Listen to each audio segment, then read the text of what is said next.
Alright, hello everybody. Today we're going to be talking about Forest Shuffle and what trees are the best to play and how to play them. So notice here we always play with the Alpine expansion. If you don't have it, highly recommend it. It really makes the game so much better and so much more balanced. So I've broken trees into 4 tiers. My top tier is the Sycamore and the Stone Pine. So the Sycamore, you get a point per tree. A lot of times, by the end of the game, it's pretty easy to get 10 trees, even in a bigger game. And if you're in a 2-player game, it's not uncommon to get 15 to 20 trees. Meaning your Sycamore is probably at least 10 points and quite possibly pushing 20. That's excellent for a tree. It's rare you have other trees that are more points than the Sycamore. The Stone Pine is your next. It also stacks as the game goes on in that every time you play another mountain card, you get a point per that mountain card. You also get at least 1 card back when you play it, so that always helps even though it's a more expensive tree.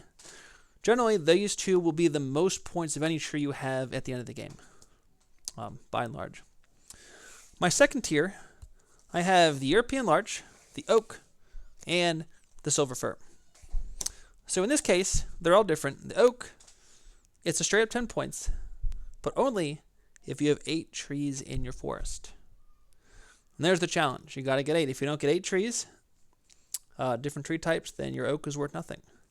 But if you do, then maybe you have several oaks. You could have 30, 40, 50 points in a handful of oaks very quickly. You also, if you get the right colors, you get to go again. That's a huge advantage. Playing an oak and not going again, it's okay. Getting it, going again is great, but it's a risk. You might get nothing. The Silver Fir has been one of my more recent favorite trees.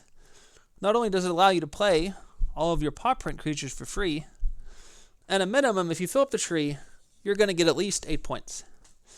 But potentially you get a lot more. If you, say, were to get the toads underneath, you can put 2, and you can also stack your hairs on the side. Pretty soon, your tree is worth a lot more. Put somebody on top, you got a 14, 16 point tree very easily if you get it out early. Notice too, this would allow you to play every hair in your hand at the same time as the tree. So if you get those, great advantage. European Larch, same thing, it's only 3 points. So up front, you're not getting a lot of points, but you get to play cards for free as long as you pay with a purple. For example, I'm going to pay with this card. I could then play a butterfly and a couple cards for free. In one turn, I just got out a ton of points just by playing that one tree. And that's really the big advantage of the European Larch. It's 3 points. That's not a lot, but you get to play these other cards for free. All right, in my next tier, I have the Douglas Fir and the Beech. So the Beech tree, it's great. It costs 1, get a free card. 5 points per tree, but only if you have 4. So your Beech trees, if you get a bunch, those are great. Those are great points. Because it's a cheap tree, you're getting a card. But it's pretty common to get no points on your beeches. I see a lot of people that play never get that 4th beech, so that's a real risk. The Douglas Fir, notice here, if you get the right colors to play it with, you get to go again. That makes a tree worth it in a lot of ways. 5 points for a tree that you get to go again is pretty good. But if you're not getting that, it really, for 2 points, for 2 cards, is not a great tree just for 5 points. It's okay. Lastly, this is my lower tier. They're not bad. There's no bad trees in the game, but these are generally the ones you want to play the least.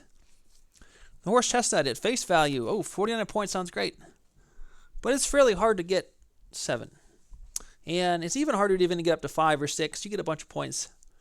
So normally you play a few, that's okay, but you're not getting 10 points for like an oak or like the sycamores, where you're getting 10 to 20.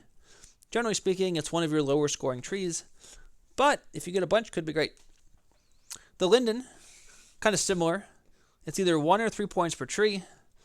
This is where, if you only have a few horse chestnuts, the linden is probably better. Once you get to the 4th chestnut, then the chestnut becomes better than the linden. Linden will never get more than 3 points, though, for a tree, so it's always going to be capped. The birch is always 1, but it's a free card and gets you a card to draw. So sometimes you just got to get trees out. I like playing birches early because sometimes you just got to get it out there. You need a tree. You got to have places to play things. But otherwise, it's not going to get you a lot of points.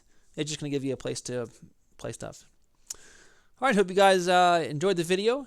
have fun playing Force Shuffle, and be safe out there in the woods.